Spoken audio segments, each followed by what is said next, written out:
Pues si quieren, vamos dándole entrada, vamos entrando en materia y mientras nos preparan el videíto de lo de Cristina Kirchner, me gustaría, si les parece, comenzar con este segundo tema que nos había planteado también ahí Daniela Pastrana, a propósito del lenguaje que están teniendo los medios de comunicación, pues agentes de la clase política, eh, vaya, actores políticos también que están pues promoviendo mucho el odio, el encono. Ya sabemos que una red como Twitter es como es el campo favorito para gestar odios, pero ya no solamente es eso, también son los medios impresos, medios digitales, lo estamos viendo por todos lados, Daniela Pastrana.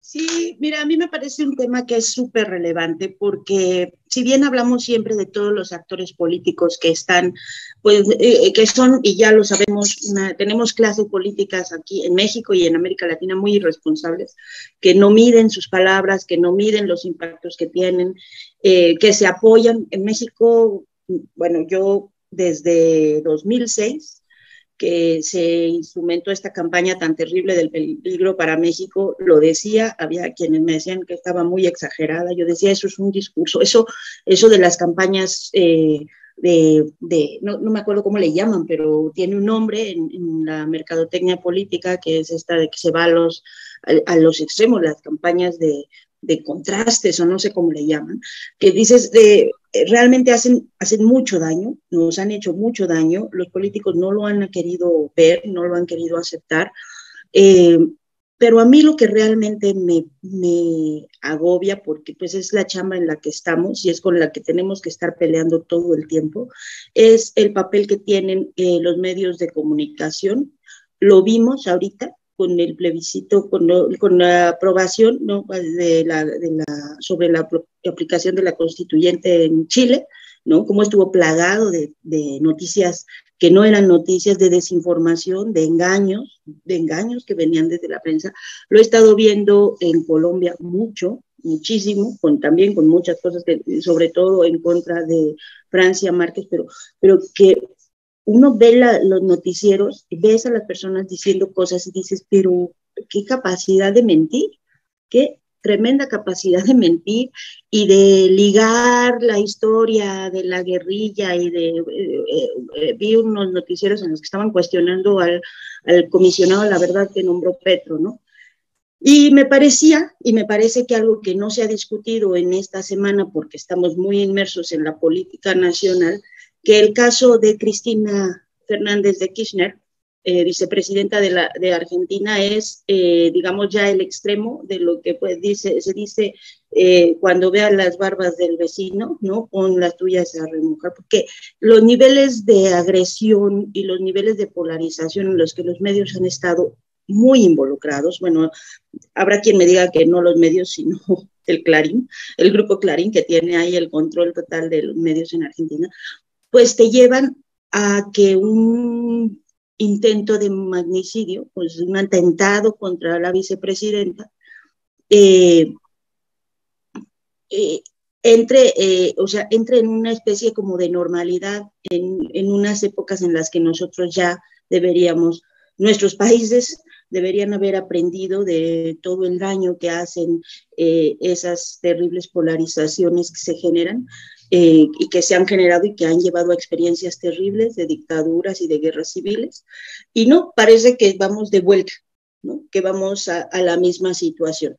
Entonces, por eso a mí me parece importante hablarlo, me parece importante que tengamos una responsabilidad, o sea, que hagamos insistamos en una apelación a la responsabilidad desde los medios de comunicación, y que miremos a lo que nos está llevando.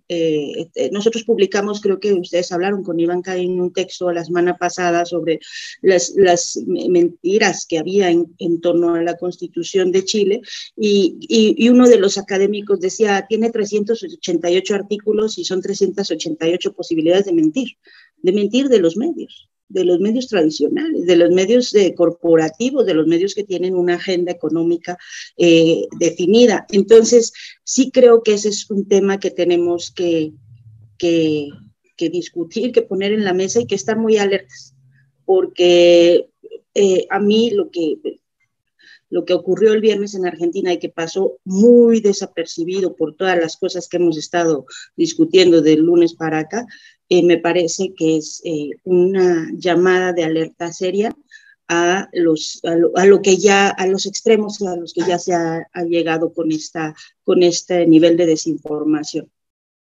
Y es una crisis que me parece a mí fundamental para el ejercicio periodístico en América Latina, por lo menos, Jessica. Y lo veo por la forma tan desproporcionadamente alta en que se perdió la ética y el mínimo asomo de los principios básicos del periodismo en casos como, por ejemplo, el Grupo Clarín.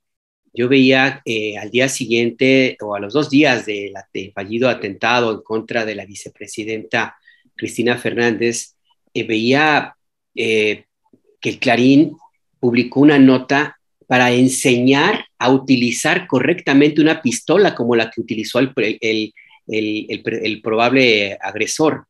Es decir, una gráfica publicó el Clarín diciendo cómo tienes que poner correctamente la bala para que no te ocurra lo que le sucedió a este personaje.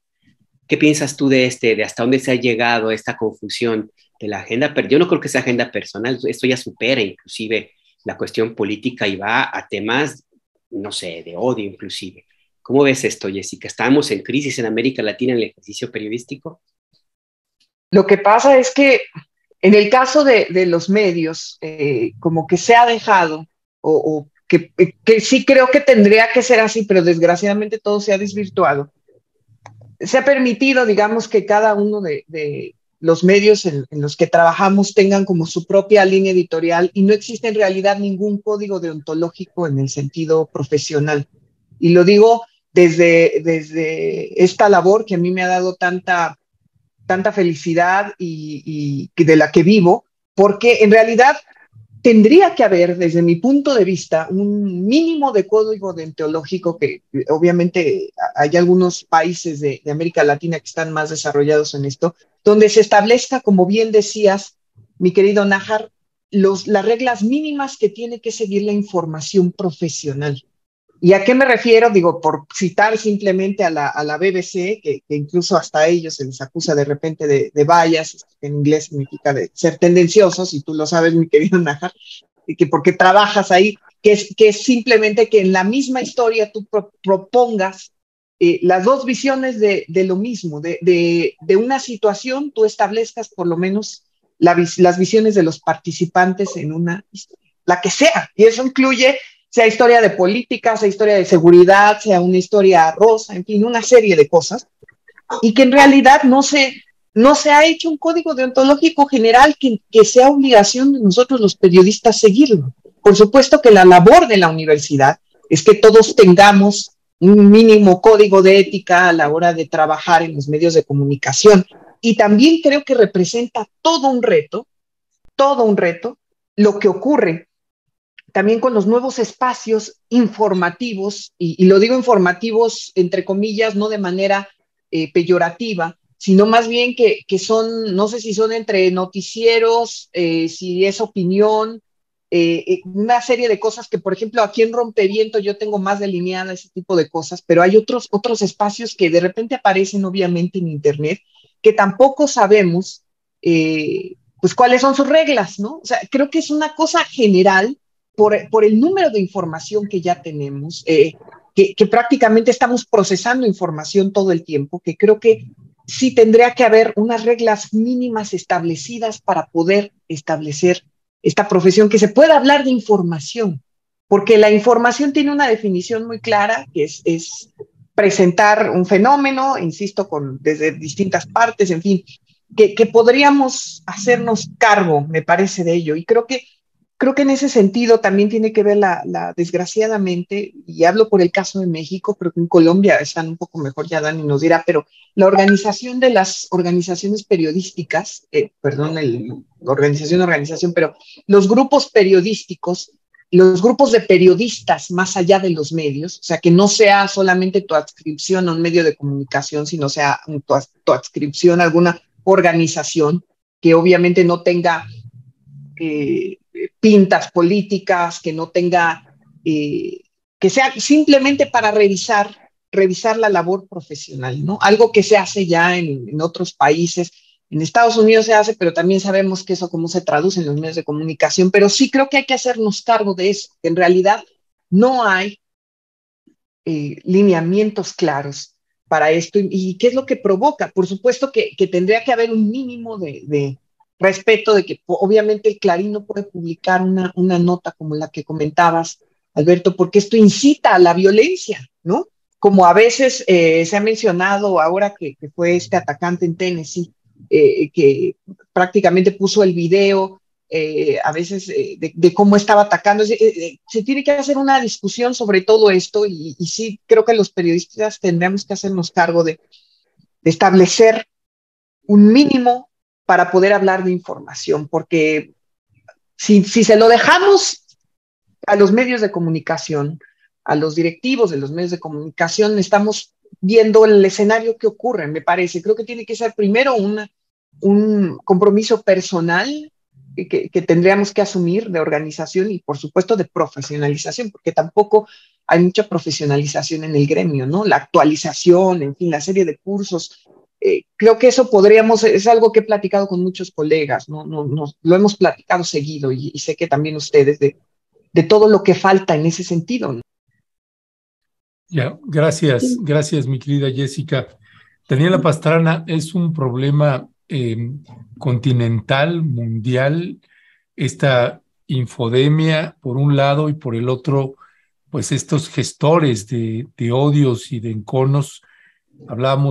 Ponías el ejemplo del Clarín con el caso de Cristina Kirchner y todo este embalaje que hubo después también tratando de colocar el tema del atentado como un autoatentado, cosas así que se empezaron a manejar, lamentable, y ahí estamos hablando de un caso extremo que se intentó pues quitarle la vida a la vicepresidenta. Recuerdo también cuando estaban las elecciones acá en el 2018, Alberto Nájar y yo en algunos momentos que coincidíamos en espacios, pues manifestábamos esta preocupación de que le fuera a pasar algo al presidente, o en ese entonces al candidato a presidencia, Andrés Manuel López Obrador. Y acá lo vemos, ponías el ejemplo del Clarín en Argentina, pero acá un medio que se hizo después de que cambió de dirección sistemáticamente, pues mentiroso, calumnioso, pues es el Reforma, por poner uno de los ejemplos pues más emblemáticos actualmente que tenemos en el país de un medio que miente constantemente e incita a este odio.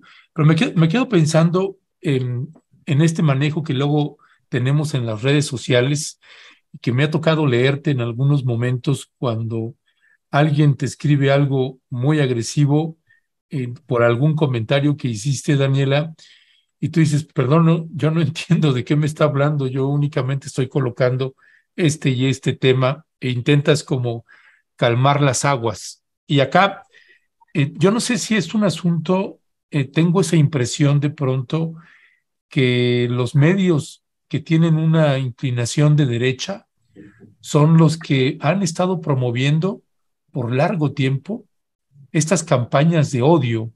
Y no digo que sea de su exclusividad, pero sí me parece que en varios casos, pues no, es la regla prácticamente. Sí, mira, a ver, es que este tema tiene muchas capas y amplias, ¿no? Una que corresponde directamente a las estructuras de los medios, que esa es de lo que hablaba.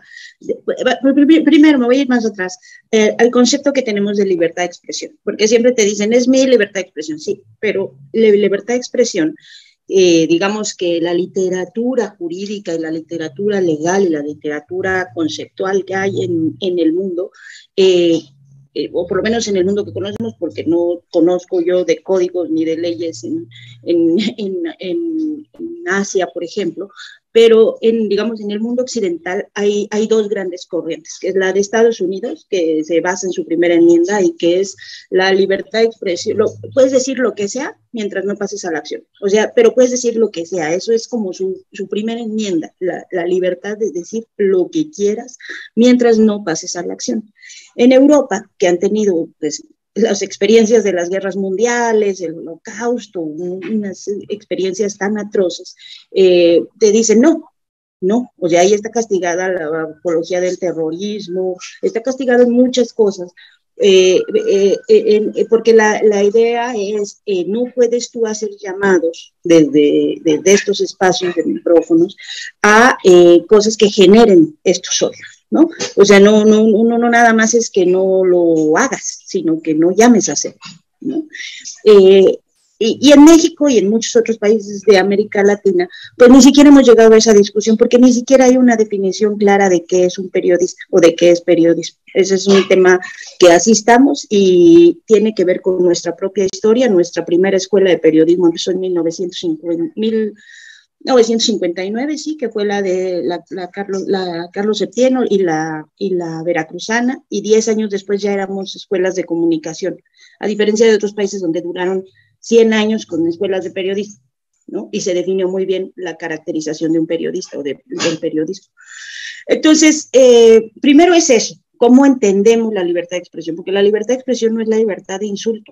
Libertad de expresión no es libertad de decir nada, o sea, la libertad de expresión es un derecho llave que te abre puertas a otros derechos, pero que necesita, por supuesto, que se contrapone sistemáticamente y permanentemente con otros derechos, y que hay que encontrar los puntos medios. Entonces, ese es un punto, y sí hay cosas que hacer en los medios. Están los códigos deontológicos, como bien dice Jessica, están en algunas legislaciones y en algunos códigos el derecho de objeción de conciencia, así como los médicos para decir, yo no quiero hacer esto. Nosotros, en algunos medios y en algunos lugares más avanzados, pues está un periodista que dice, yo no quiero hacer esto, porque simplemente pues no voy a mentir, aunque la línea editorial de mi medio sea esta, y tiene ese derecho, o sea, tiene el derecho de decir, yo esto no lo puedo hacer porque va en contra de lo que yo pienso. Eso está incluido en algunos códigos. Nosotros no lo tenemos, ni hemos empezado siquiera esa discusión.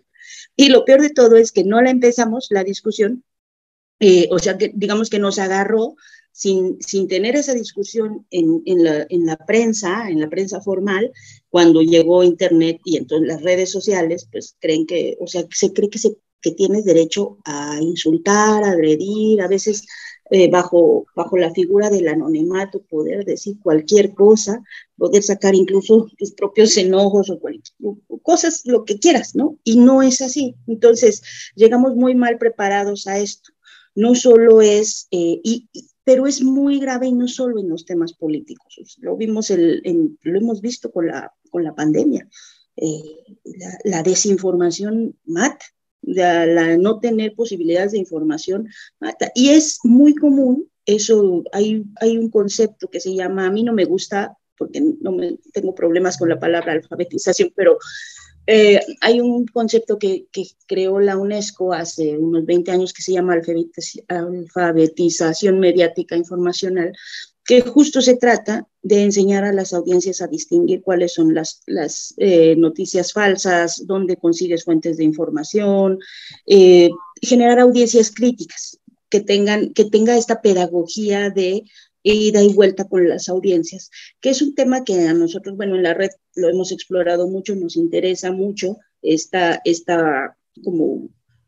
como este aprendizaje de ida y vuelta, que me parece ahorita más necesario que nunca, porque es la única forma. Yo les pasaba un tweet que generó también mucha polémica, pero que a mí me llamó mucho la atención, porque a propósito de lo de Cristina, alguien decía, pongamos un etiquetado frontal para medios, ¿no? Y era una imagen que decía, advertencia, este medio contiene discursos de odio. Y decía, tenemos que empezar esa discusión. Claro que es controversial, claro que te puede llevar en la línea muy delicada de empezar a querer algunos censurar. Tiene que ser algo que parta desde los periodistas, los que tenemos medios o espacios de difusión, y las audiencias. No puede ser algo que parta del gobierno, ni de políticos, ni de cosas así. Pero tenemos que empezar a discutir. y tenemos que empezar a discutir cómo nos ponemos y cómo nos regulamos, autorregulamos y ponemos límites, porque esto nos lleva a situaciones que al final terminan pues generando muertes. O sea, la pandemia para mí es el ejemplo más claro, ¿no?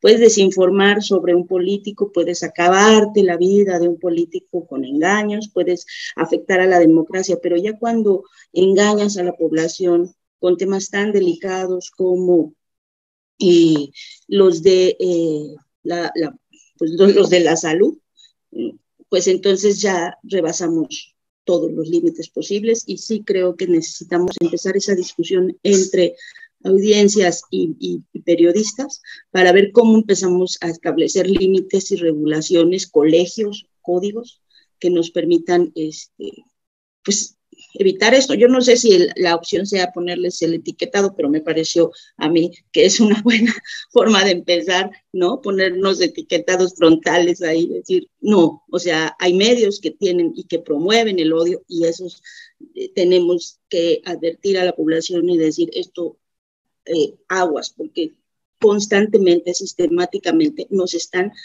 provocando una fractura social que luego va a ser muy, muy difícil de revertir. Es que es muy difícil porque se trata de un tema bien profundo y que tiene mucho que ver con los medios de comunicación y los periodistas, la forma como fuimos formados y se han formado por los que son ahora directores o los que fueron directores y los que como se siguen formando. Esa resistencia que existe a la supervisión ciudadana, Jessica, que es muy común. Yo la he visto en medios, o por supuesto en México, lo he visto en Centroamérica, que es donde más me ha tocado a mí cubrir, la he visto inclusive en Estados Unidos. En Europa no me ha tocado ver que tengan tanta resistencia a dar la cara y a dar explicaciones. Pero bueno, eso existe de esta manera, y lo recuerdo porque yo, ahora que mencionabas, Daniela, de la cláusula de conciencia, yo recuerdo que cuando fui secretario general del sindicato de la jornada, en una negociación planteamos como sindicato que se incluyera el derecho de los periodistas, de los reporteros, a tener la cláusula de conciencia y a no publicar lo que no estaban de acuerdo, porque había la línea editorial de ese entonces pues nos estaba provocando pérdidas al periódico económicas. Y bueno, la reacción fue casi me corren a patadas, no lo hicieron porque ganas no les faltaron, porque así son los directivos, pero bueno, de ese periódico. Pero bueno, el caso es que esto es muy profundo y creo que tiene que ser una revisión a grandes dimensiones, y no veo yo condiciones ahora mismo por esta polarización que hay, Jessica, y no solo en México, sino en el continente, como para que podamos empezar esta discusión. ¿Tú cómo ves? Es que este tema es algo que tremendo, efectivamente, es muy profundo. Y yo siempre, ahorita que decías como tu experiencia en la jornada, Nájar, yo siempre he querido hacer la encuesta, pero como una encuesta general, ¿no? Nacional, entre los colegas periodistas, que incluía la pregunta de, ¿a ti te han obligado a escribir una nota de cierto tipo para saber, ¿no? Porque obviamente yo hablo de una posición privilegiada y puedo decir que nunca en los lugares en los que he estado, no solo ahorita, sino nunca me ha tocado esa situación, pero desgraciadamente soy el 0.001% de este país. Y ahorita que decía mi querido Ernesto cómo pareciera que hay una tendencia entre las campañas de odio, que hay unas que las hacen más que otros. Desde mi punto de vista, creo que sí le podemos dar un inicio a esto de las campañas de odio. Coincido que va con el fenómeno López Obradorista. Es verdad que se habló, lo que decía Dani, ¿no? Del peligro para México y este eslogan que se hizo nacional. Me parece que sí, eso puede ser como un inicio, pero ya en este momento, prácticamente de los dos lados o tres lados, o ya no sé cuántos lados hay en este país, pero de todos los lados se generan campañas de odio para personas en específicas, para situaciones específicas, y no solo eso, ¿no? Me parece una de las estrategias fundamentales para darle cabida a la agenda nacional. Cualquier tema de la agenda nacional pasa por estas campañas de odio de los dos lados. A mí es lo que me parece en este momento. Por eso me parece tan importante que hablemos de ello. Y yo sé que se habla de los medios de comunicación y como siempre hemos hablado aquí que hay que hacerse cargo de si bien de no toda la historia de los medios mexicanos, porque está muy complicado eso, por lo menos sí de lo que estamos viendo en este momento y de la retroalimentación que podemos tener de la gente, pero sí creo que es una campaña que va más allá de medios, que efectivamente hay ciertos organismos de la sociedad, ciertos espacios que también se venden como independientes, que jalan a uno o a otro lugar y que tienen una versión muy específica, en esta que me parece estrategia de campaña de odio, tienen papeles muy específicos, ¿no? Que algunos se hacen pasar incluso como ciudadanos independientes, y yo me los he encontrado, algunos youtubers, me los he encontrado en algunos espacios, por ejemplo, y ellos son incapaces de entrevistar a los del otro lado, por ejemplo, ¿no? O sea, también hay unos nichos ahí muy, muy interesantes que tenemos que abordar como periodistas, que tenemos que empezar a revisar, ¿no? Y a nosotros mismos, que conste que no lo digo nada más de revisa al otro, ¿no? Totalmente. Y sí es verdad, yo concuerdo con mi querido Nájar de que aquí en México todavía nos falta mucho, y en América Latina, ahorita que estamos hablando de todo lo que ocurre, por ejemplo, en lugares como Brasil, que también son tan adelantados en el periodismo de investigación, que ahora están teniendo unos retos tremendos con el gobierno de Bolsonaro, ¿no? Porque también ahí hay una radicalización muy fuerte de los dos lados, obviamente con sus particularidades, pero que nos hace tener todo un reto y nos hace efectivamente buscar espacios para dialogar y conocer y tratar de saber, de encontrar pues algún punto medio al menos, ¿no? Y sí, yo estoy de acuerdo, Nájar, que quizás este no sea el mejor momento, no se ve tan fácil, pero creo que simplemente que hay espacios de discusión como este, ¿no? Donde se analicen otros puntos de vista que no son precisamente ni los comerciales, ¿no? En el sentido comercial, ni los populares, porque también eso ha pasado, ¿no? Le permiten tener una audiencia cada vez más crítica. Y sí, ahorita que decías cuando yo vi tu tweet, Dani, de estas como pegatinas, ¿no? De discursos de odio, yo dije, es que también va a pasar como la teoría de la percepción selectiva, ¿no? Como cuando comemos azúcar, ¿no? De que no nos importa, no me importa que tenga un discurso de odio, esto va con mi percepción selectiva y con mis valores y con lo que yo opino a favor o en contra del presidente, y lo voy a seguir consumiendo, ¿no? Es tremendo que estamos en este momento así, pero por lo menos estarlo ya hablando a mí me parece un gran avance, y es algo que creo que nos preocupa a todos los periodistas, y al periodista que no le preocupa, pues debería de replantearse cuál es su labor como periodista. A mí me parece totalmente. Gracias, mi querida Jessica. Daniela Pastrana, ¿podemos seguir en esta línea o pasar al siguiente tema, que tenemos varios? No sé si nos va a dar ahí para cubrirlos. Y el otro tiene que ver con la Guardia Nacional, mi querida Daniela Pastrana. Vaya discusión que se ha dado en torno a si la Guardia Nacional pasa al control total de la Sedena. Es prácticamente un hecho que así va a suceder. ¿Cuál es tu valoración al respecto? Sí, creo que es importante ese tema, y creo que yo estoy cada vez más de acuerdo, lo puse ayer, con los planteamientos que hace Federico Anaya y con lo que hizo, los que ha hecho Fabricio Mejía. Hoy lo estaba viendo en la columna, dije, me robó mis apuntes para la mesa de Momentum, porque iba mucho en el sentido de lo que él estaba diciendo, que creo que que hemos estado partiendo todas de unas premisas falsas sobre el tema. O sea, creo que es una discusión falsa, o no falsa, sino una discusión que está fuera de foco, porque hemos partido de algunas cosas que no se aplican a la realidad. Una es que la lógica militar, o que la lógica de guerra, por decirle de algún modo, no está en los civiles. O sea, que la lógica de guerra solo está en los militares. Y eso no es real.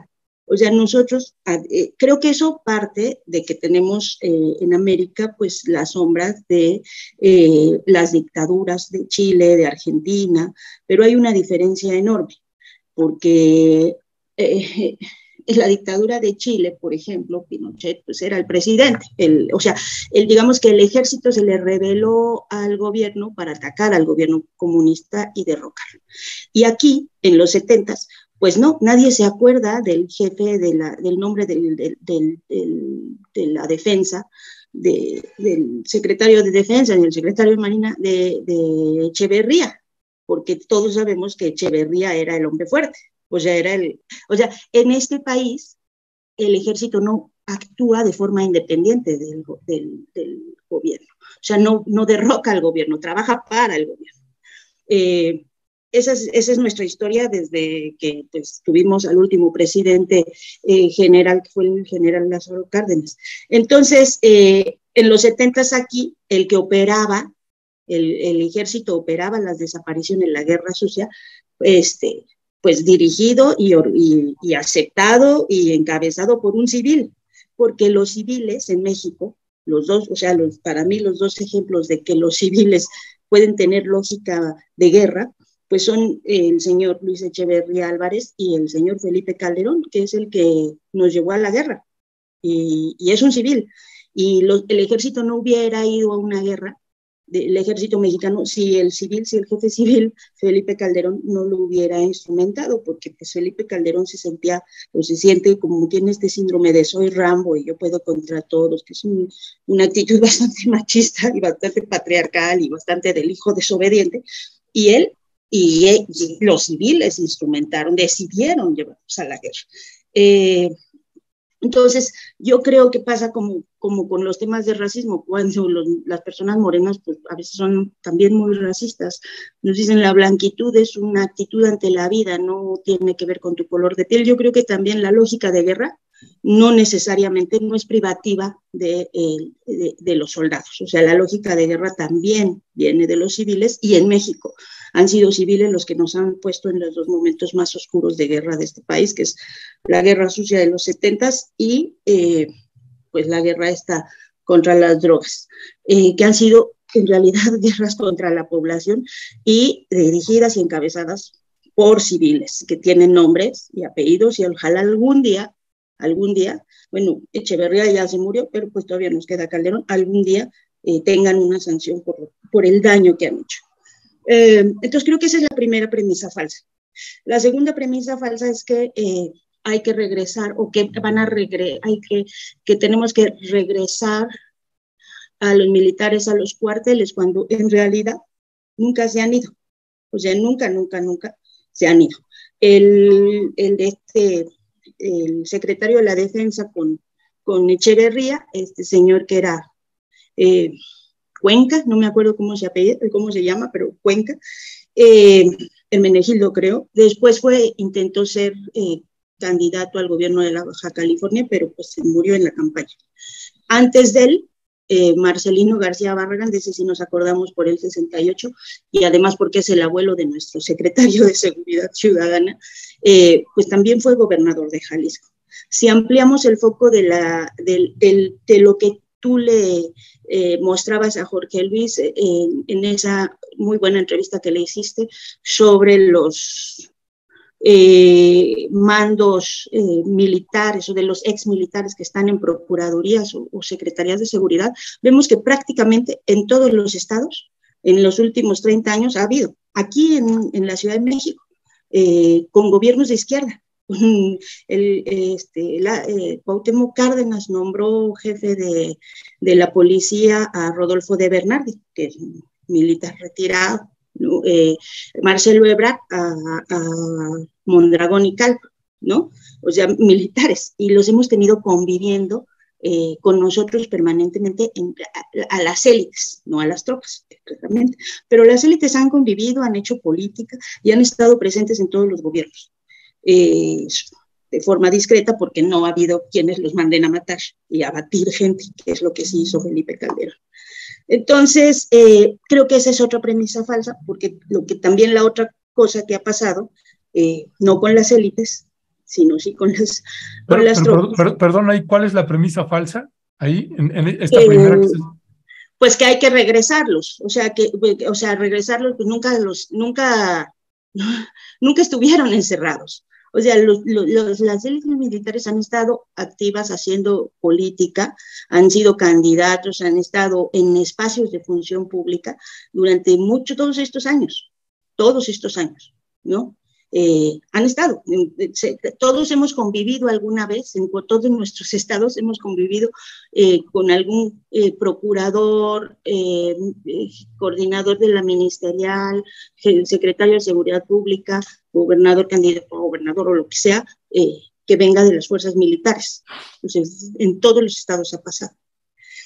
Y la última premisa de la que yo creo que hemos estado partiendo para un análisis que no es el correcto, es el de, y ese sí ya lo había dicho acá, el de la capacitación y la formación policial.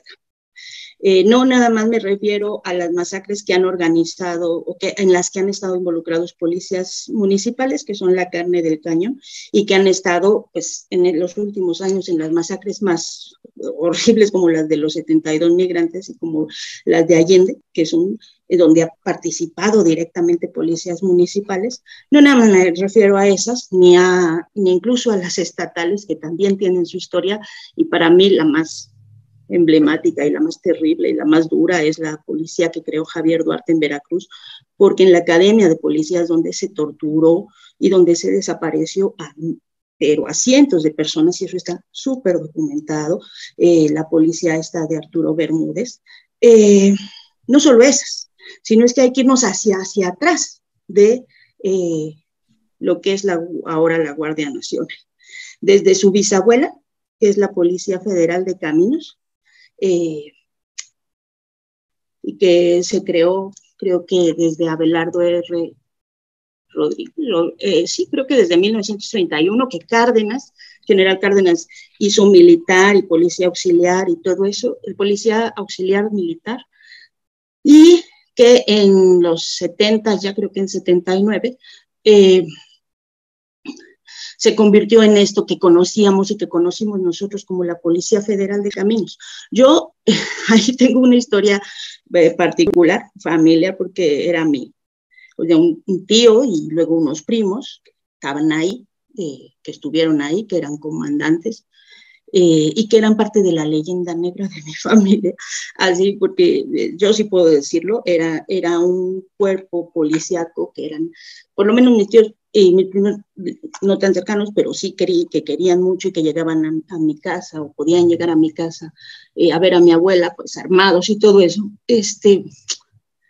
guapos, estudiados, sí, muy estudiados, universitarios, priistas, y con mi historia, no voy a estar contando acá que pues, yo era niña o adolescente y no tengo esas referencias, pero lo que sí sé, y eso sí ya porque es mi vida periodística, de la Policía Federal de Caminos, que luego fue Caminos y Puentes, con Salinas de Gortari la hizo, no de Caminos y Puentes, Caminos y Puertos, que es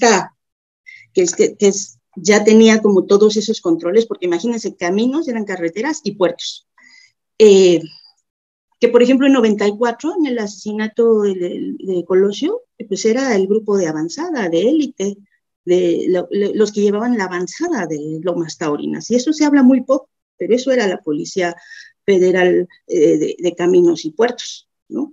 Que luego Cedillo volvió Policía Federal, esa es una historia que ya no sabemos, Policía Federal Preventiva con Calderón y García Luna, pero que no se nos olvide que los actos de represión más duros, más fuertes y más graves antes de los 43, entre el 68 y 43, que fueron Atenco y la APO, fueron esa Policía Federal Preventiva, o federal, ya no sé cuál era, pero esa, donde se utilizó una lógica de guerra también, porque violar mujeres como forma de protesta al castigo es una lógica de guerra, eso es una estrategia pinochetista.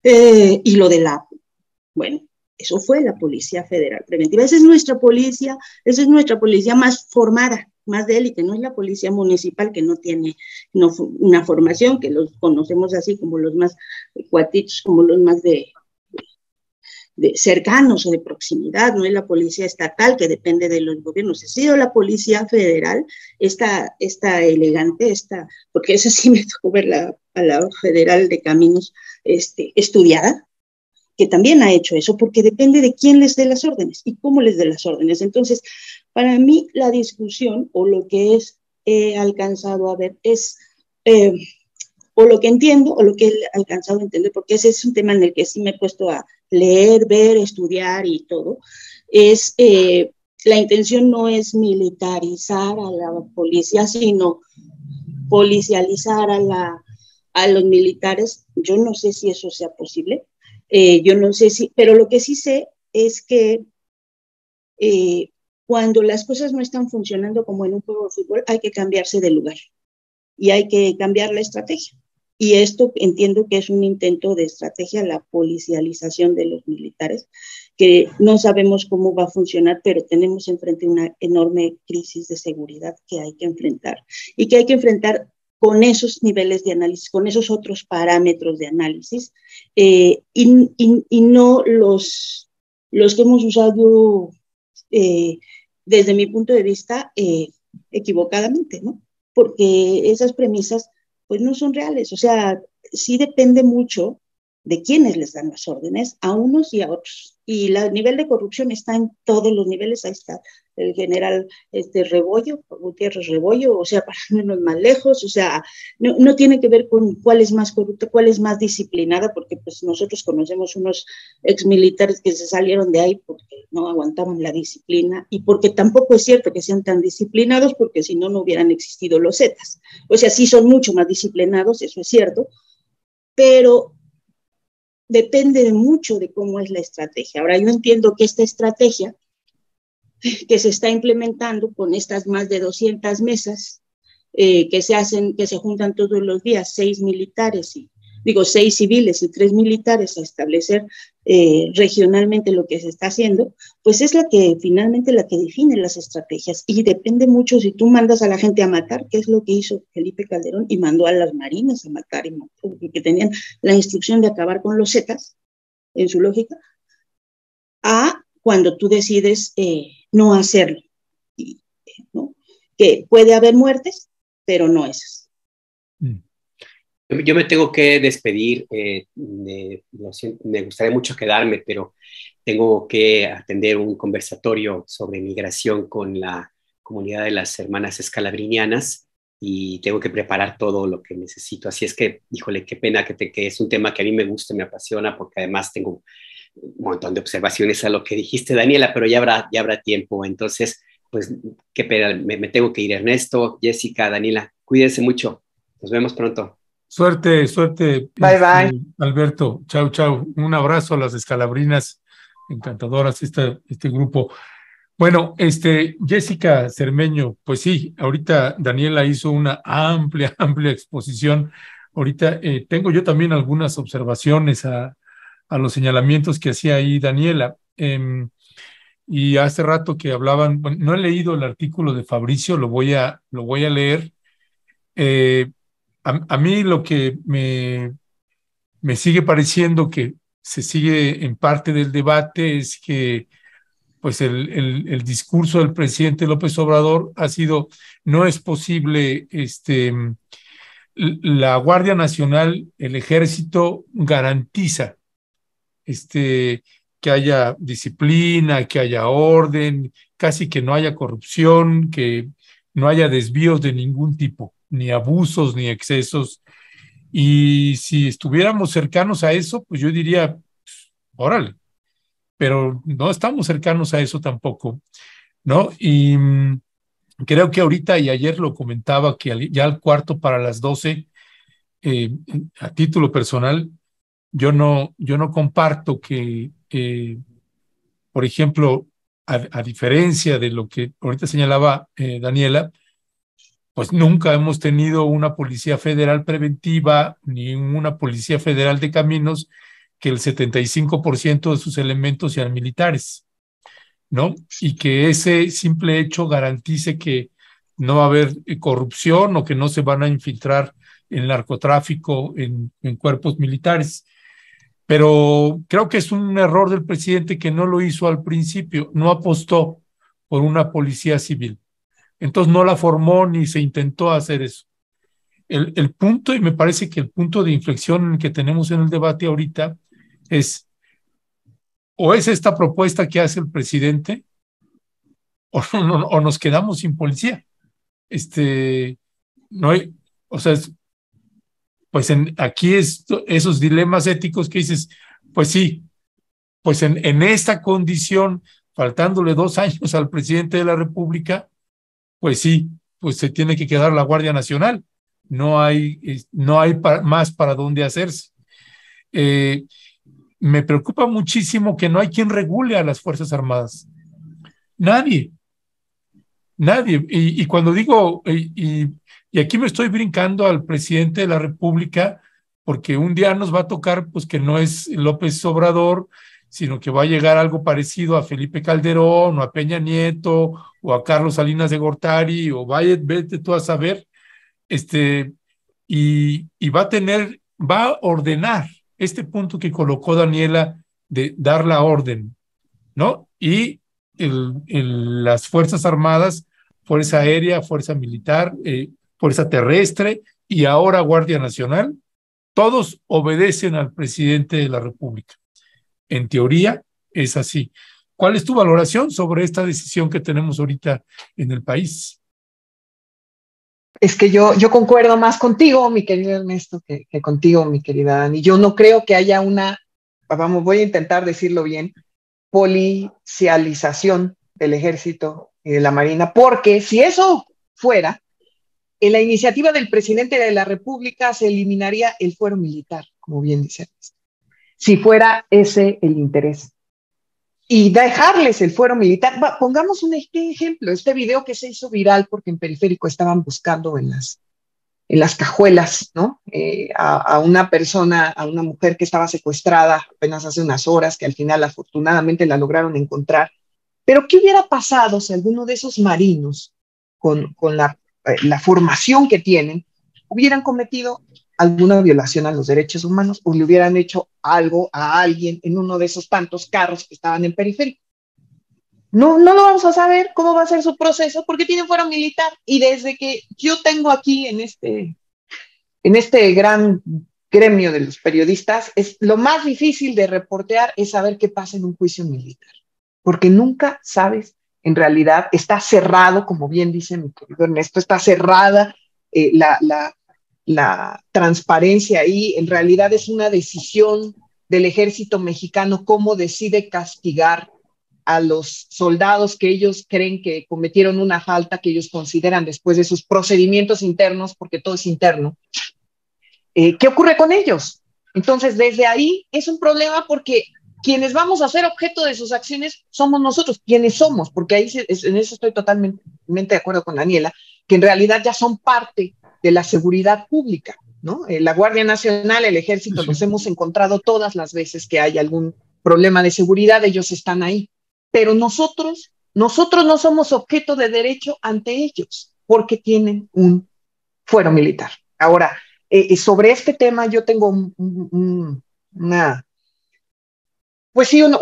problema desde origen, porque yo desde que inicié aquí en el periodismo estoy contando muertos que tienen que ver mucho con las operaciones militares que ya Dani contaba, y de la Policía Federal, y no voy a hacer, digamos, diferencias. Y también desde que yo empecé a trabajar en esto, he hecho historias sobre gente que está de manera injusta en la cárcel. Entonces me parece que el análisis que se tendría que hacer sobre este tema, porque además hoy tanto la Suprema Corte de Justicia vota sobre la prisión preventiva oficiosa, como hoy quizás se apruebe en el Senado, en el Pleno del Senado, esta iniciativa de la Guardia Nacional, supuestamente, por supuesto, eso puede cambiar. Pero creo que en el fondo está la Constitución de México, que en los dos temas tiene artículos específicos sobre cómo deben ser las cosas, ¿no? Si partimos desde eso. En el caso de la Guardia Nacional, y permítanme, ahorita lo estaba revisando nada más para no corregirme yo misma, el artículo 21 constitucional dice que las instituciones de seguridad pública, incluyendo la Guardia Nacional, serán de carácter civil, disciplinado y profesional. Serán de carácter civil. Eso fue, si se acuerdan, creo que el único acuerdo que ha habido entre todas las fuerzas políticas en 2019 fue porque se incluyó que iban a ser de carácter nacional, tanto la Guardia Nacional.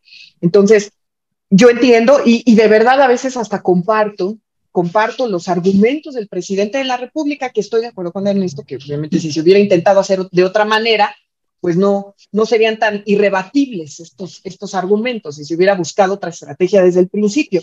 Pero el presidente dice que la Guardia Nacional es parte del ejército porque las Fuerzas Armadas son disciplinadas, él menciona que son incorruptibles, lo dijo apenas del secretario de la Defensa Nacional hace unos días, y presenta ante el Congreso esta iniciativa de ley, cambiar 4 leyes secundarias para no hacer una reforma constitucional, ¿no? Pero se queja de que haga eso de que intente hacer eso la Suprema Corte de Justicia con la prisión oficiosa cuando hay más de 92,000 personas todavía que no tienen sentencia.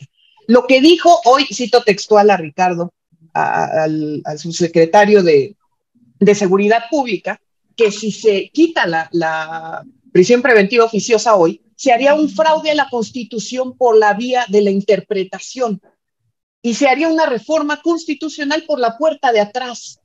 ¿No es eso lo que está tratando de hacer en el Congreso con las leyes secundarias que está presentando el presidente? O sea, ¿por qué para la Guardia Nacional se aplica que se haga una reforma constitucional por la puerta de atrás para tener una Guardia Nacional que no es civil, pero no se puede por la prisión preventiva oficiosa? Desde ese punto de vista, y lo digo en el sentido muy estricto de lo que significa la palabra hipócrita, según la RAE, a mí me parece una hipocresía por parte del presidente de la República, porque, insisto, se pueden tener argumentos para tener una Guardia Nacional como él lo plantea, es decir, militar, y se pueden tener también argumentos para tener una prisión preventiva oficiosa. Decía un ministro, y lo entiendo, decía un ministro de la Suprema Corte en estos días de discusión, que no era...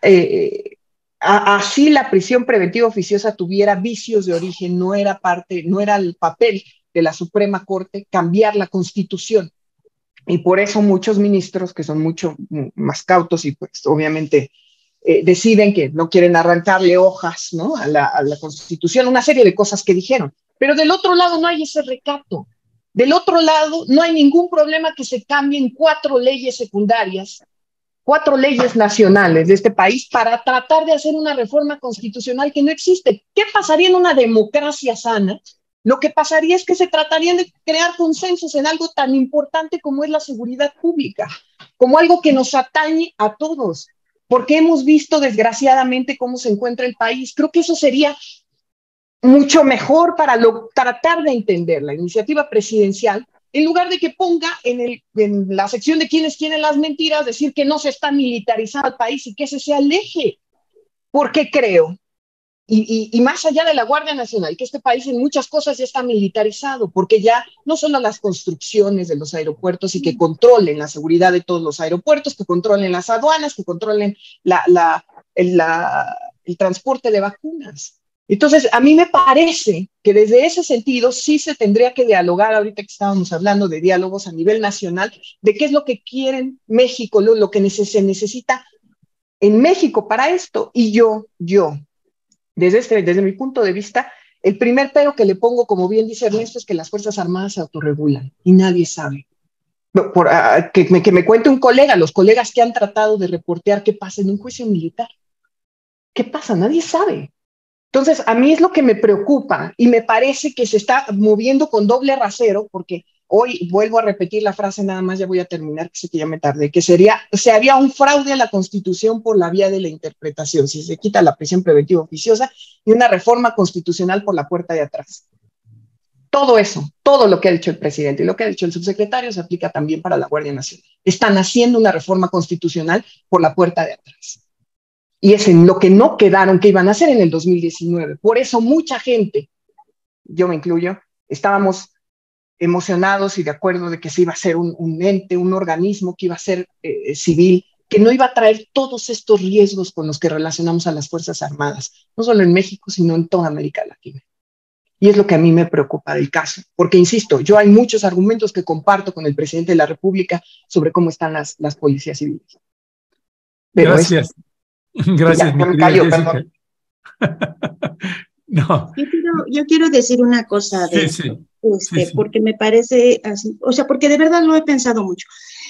No está militarizado el país. O sea, si estuviera militarizado, nosotros no estaríamos hablando de esto, así de fácil. Estaríamos ya en la cárcel. O sea, un país militarizado es un país donde alguien se queja, Irak, ahorita, Irán, donde tenemos una colaboradora que ya no puede escribir porque pues ahí mandan a pena de muerte a uno de sus héroes olímpicos por participar en una marcha, ¿no? Un país militarizado es Nicaragua, donde te pueden meter a la cárcel ahorita, hoy, por tratar de meter un dron. Un país militarizado, pregúntenle ahorita un poquito a José Ignacio cómo le fue en Honduras. 2 días estuvo y 2 días tuvo revisiones militares donde lo obligaron a darle su contraseña de celular. Eso es un país con una lógica militar y no es la que tenemos. O sea, podemos discutir si este modelo o esta intención de policializar o lo que sea es efectivo o no. Podemos discutir también los mecanismos de control, que también ahí sí estoy completamente de acuerdo con ustedes, y en la opacidad de las Fuerzas Armadas o del Ejército y en que se mantenga el fuero militar. A mí esas cosas no me parecen correctas. Eso sí se puede discutir, pero decir que estamos militarizados cuando podemos decirlo sin ir a la prisión o lo que sea, es no ubicar que un país que tiene esta lógica militar es un país en el que una protesta, como las de Colombia o como las de Chile del año pasado, de los años pasados, le disparan a los jóvenes a los ojos para incapacitarlos. Y para mí, realmente, insisto, quienes me han mostrado que la lógica de guerra está también en los civiles, pues se llaman Álvaro Uribe y Felipe Calderón. Y cuando dices, Ernesto, si nos llega otro Felipe Calderón con esto, pues ya nos llegó. O sea, no es si nos llega en el futuro, ya lo tuvimos y ya nos metió a la guerra. Y ya nos metió en esta espiral horrorosa de violencia. Un Felipe Calderón con Policía Federal y Ejército separados, o sea, lo que sea. O sea, lo que yo digo no es que no esté de acuerdo, por supuesto que estoy de acuerdo con todos los riesgos que han señalado, porque son importantes esos señalamientos, porque esa opacidad pues, es algo que tiene que cambiar, porque ese fuero militar tiene que desaparecer. Yo he estado totalmente de acuerdo con que desaparezca, pero pensar que viene algo terrible cuando ya lo tuvimos y no hemos salido de eso terrible con lo que ya existe, pues es que necesitamos movernos del análisis para empezar a tratar de ver hacia dónde encontramos salidas, porque no es lo que viene, ya lo tenemos. O sea, las masacres, el horror ya lo hemos tenido, lo hemos hablado terriblemente. O sea, yo no sé, o sea, quizá yo tengo un trauma muy grande por lo que he tenido que cubrir los últimos años, pero estos últimos 15 años han sido de terror, ya los tuvimos, o sea, y ahorita estamos viendo todas las secuelas de lo que nos dejó la guerra de este señor.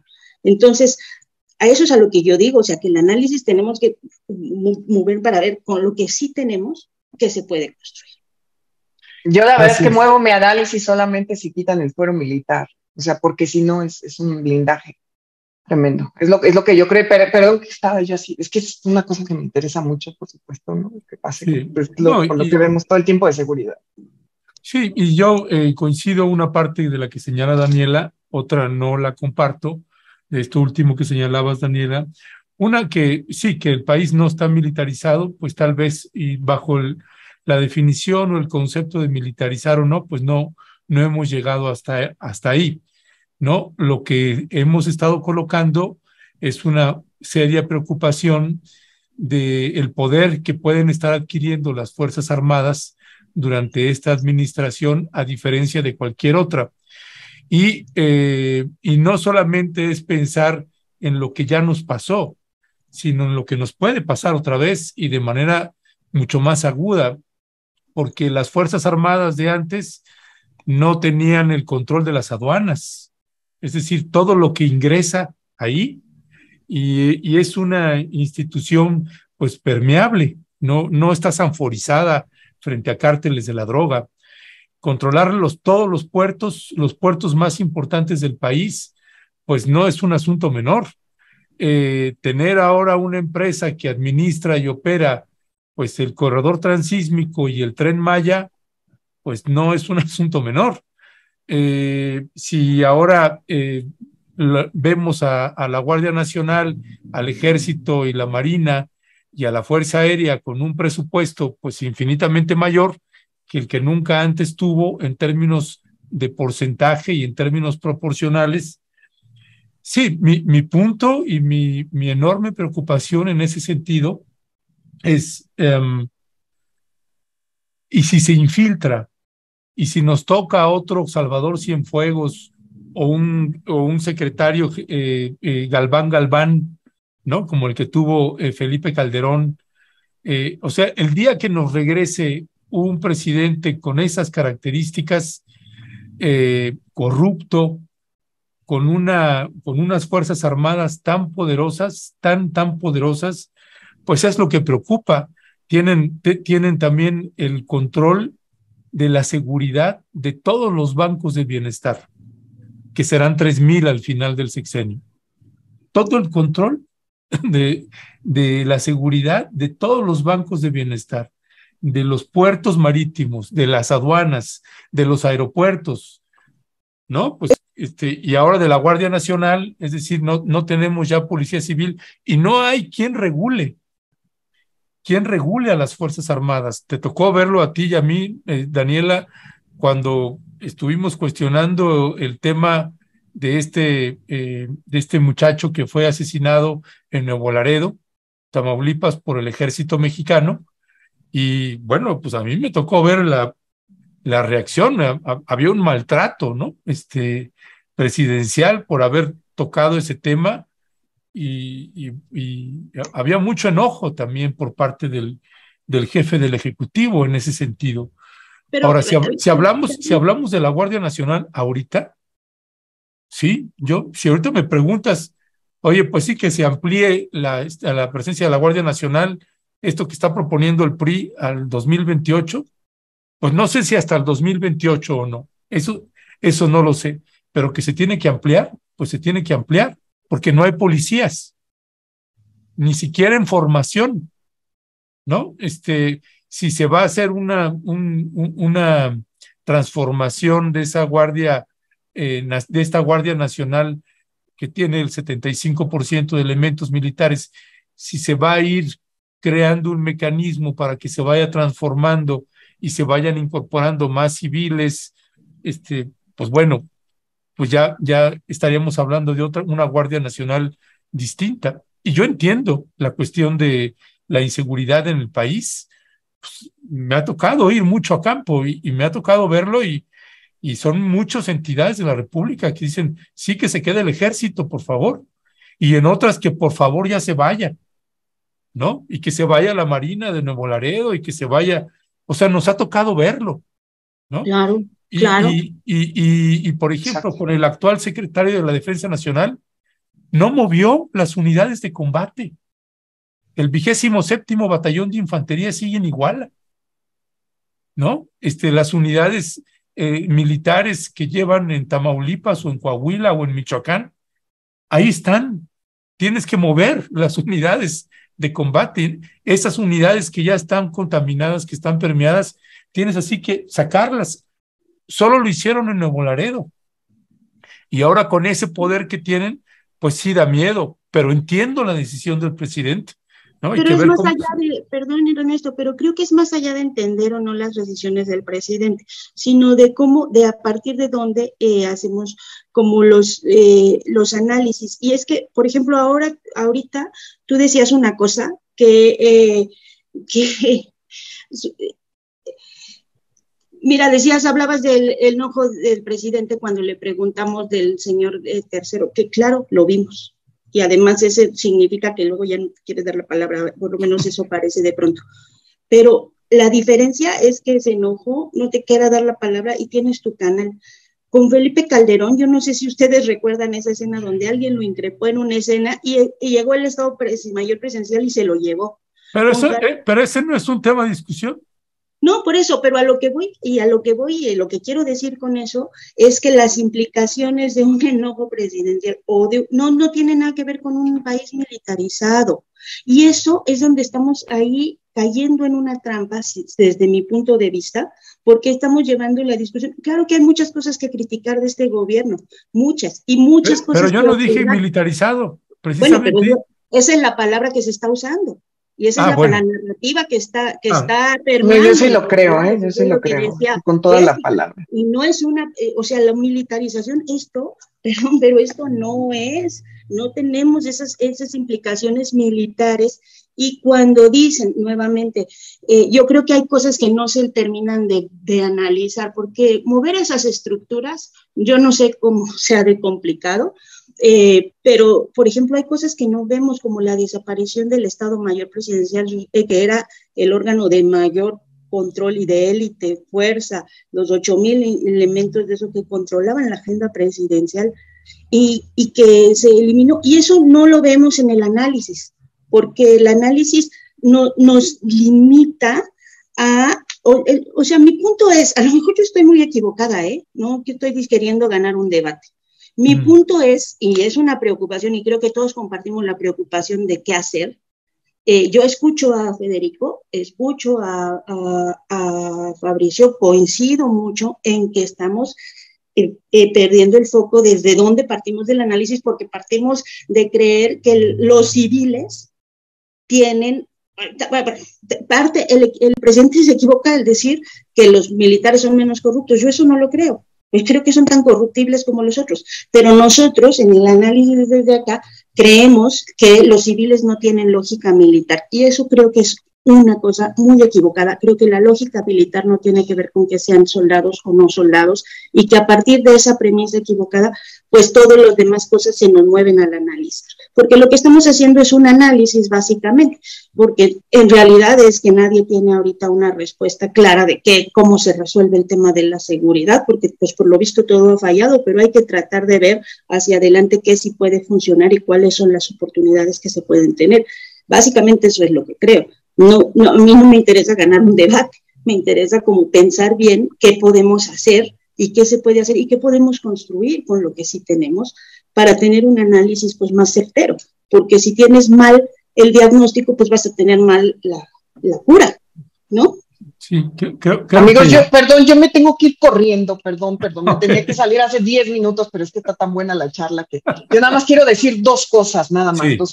Yo creo que en la militarización, así como se dice, siempre hay niveles, en todo hay niveles, y a veces en lo que quieren presentar por el lado de militarización es cuando ya el ejército tomó la seguridad. Eso es un nivel de militarización, o sea, hay niveles, es lo que yo quiero decir. Y la otra, yo nada más pongo un ejemplo rapidísimo que hoy vamos a seguir teniendo, que es lo que pasó con la niña Heidi Mariana de 4 años que le disparó un soldado en Nuevo Laredo. Al presidente al otro día le dijeron que había sido en una confrontación con un grupo del crimen organizado, y todos los testigos, absolutamente todos los testigos que hemos entrevistado y que han entrevistado medios locales, dicen que nada más iba el convoy y que iban disparando ellos solos, no estaban persiguiendo a nadie. Y eso no es un testigo, no son 2 testigos, no son 3 testigos, pero si llega la Secretaría de la Defensa Nacional, el secretario de la Defensa, a decirle al presidente López Obrador que fue en una confrontación con miembros del crimen organizado, el presidente les cree, y de buena fe les cree, porque según él, el secretario de la Defensa es incorruptible. Si esto pasa así, puede pasar con cualquier cosa. Entonces, ¿qué va a pasar con esos soldados? El fuero militar. Y ya me voy, perdón que he estado tan acelerada. Gracias porque te quedaste unos minutos más. Qué bueno. Abrazo muy grande. Abrazo a todos. Luego seguimos. Bye, bye. Gracias. Y mire, este diálogo, esta charla que tenemos aquí en esta mesa, pues si uno disfruta es que es así, que podemos tener los puntos de vista distintos, pero hay respeto y hay posibilidad de diálogo en este sentido. Y sí, yo nada más cerraría con, más allá del debate de que si se está militarizando o no, yo no lo estaba planteando desde ahí. Yo me hago cargo de lo que dije, precisamente. Cada uno de los elementos que voy poniendo de lo que me preocupa, de las facultades o el poder que se le están dando a las Fuerzas Armadas. Y yo creo que a veces también en este afán que hay de defender al presidente de la República, que tiene muchos enemigos y además con mucha iracundia y mucho odio, mucha efervescencia, pues que a veces se le busca disculpar de alguna cosa u otra, y yo no dejo de poner esta preocupación que tengo de las facultades, los poderes que está adquiriendo el ejército mexicano, y como me ha tocado verlo precisamente en campo, qué es lo que pasa cuando ese ejército está así, pues es tremendo, es tremenda la situación, que hay poblados que dicen, por favor, que saquen a todos y que entre alguien nuevo, ¿no? Porque acá estamos en la indefensión total. Y creo que es un tema que va a dar para mucho, Daniela, y que creo que nuestra chamba pues es estar precisamente analizando, investigando, viendo la información y la forma en que se están conduciendo precisamente estas fuerzas. Creo que ahorita no tenemos no hay para dónde hacernos en lo que toca a la Guardia Nacional, pero sí tendría que estarse construyendo y planteando una alternativa. No sé qué opines para cerrar, Daniela. Se tendría que estar planteando, pues, cuáles son los pasos para que precisamente deje de que esta Guardia Nacional pues pueda ser más civil que militar, y que no esté bajo el resguardo y el cuidado solamente de las fuerzas castrenses, porque vaya que si hay un hermetismo tremendo, y ni siquiera tenemos que irnos a sexenios pasados. Con lo de Guanajuato también, con el estudiante de Guanajuato, ¿qué pasó ahí? No sabemos, sigue habiendo un hermetismo tremendo. Los marinos de Nuevo Laredo, Tamaulipas, que en teoría pues ya fueron señalados y sentenciados, pues no sabemos ni siquiera los nombres, quiénes son, en dónde están, si los encarcelaron, no los encarcelaron. Es en ese sentido que a mí me sigue preocupando esta parte, y me parece sano y útil ponerlo en la mesa. Sí, yo también pienso eso, Ernesto, que, o sea, a veces sí creo que ante las campañas tan terribles, pues hay esta intención o tentación de salir en defensa del presidente. A mí, como yo siempre he estado como con la idea de ni tan ni muy pues no me interesa tampoco defenderlo cuando creo que hay cosas que están mal, y creo que es válido y creo que es bueno. Yo solo estoy pensando que caer en esta trampa discursiva de la militarización es equivocado.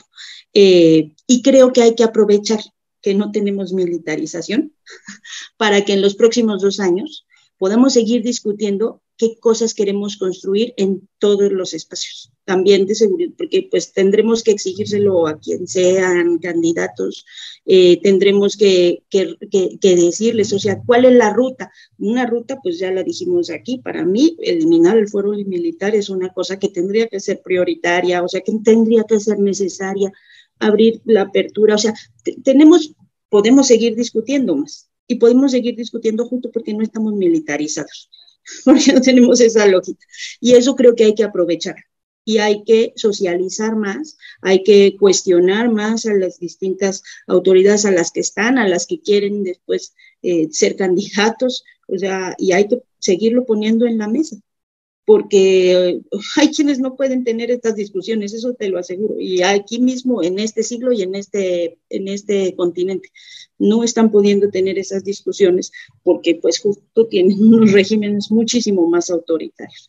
Entonces yo con eso me quedaría, creo que es un tema que va a seguir dando, creo que es válido que disentamos y porque no hay una solución, o sea, ojalá que alguien nos dijera que sí tiene la solución.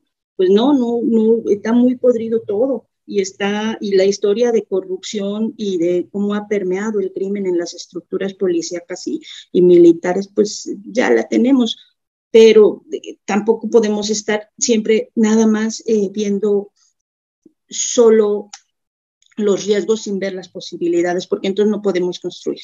Eso es lo que yo creo, ¿no? Pues sí, y creo que una posibilidad es, pues justo, que tenemos la posibilidad de discutir y hasta de planteárselo, aunque tengamos que hacer ahí guardia 6 meses o lo que sea, o planteárselo a los distintos candidatos, porque pues habrá quien quiera ser candidato a suceder al presidente, ¿no? Entonces, tenemos esa posibilidad de analizar técnicamente, con herramientas más técnicas que ideológicas, lo que se está haciendo, y cuestionar y poner los focos en donde está. Y esa es una oportunidad que creo que hay que aprovechar. Así es, y ir rompiendo también mitos, ¿no? Como que es imposible tener una policía civil porque todos son corruptos y todos son corruptibles y entonces no se puede y solo los militares nos van a salvar. Pues hay que ir también, me parece, rompiendo ese tipo de mitos, ¿no? Pero no son solo los militares, no solo los militares, Ernesto. Dice Carmen Meyer, vayan a la columna de Fabricio. Pues mire, con Fabricio yo coincido muchísimas veces, en una gran mayoría, a veces no, porque creo que su López Obradorismo es, sí, para que veas, no le encuentro críticas al presidente de ninguna manera, y creo que es sano el poder hablarlos, y sí, voy a leer ese artículo de Fabricio Mejía, que me parece que, pues siempre, y créame, en términos de Fuerzas Armadas, es un tema que sigo muchísimo desde hace algunas décadas, y claro que le vamos a seguir dando a la materia. Mi querida Daniela Pastrana, pues ya nos colgamos. Aquí vamos a seguir. Pues por suerte podemos seguirlo discutiendo mucho tiempo. Entonces, así es, Daniela. Te mando un fuerte abrazo, Daniela, como siempre, muchas gracias. Abrazo. Abrazo.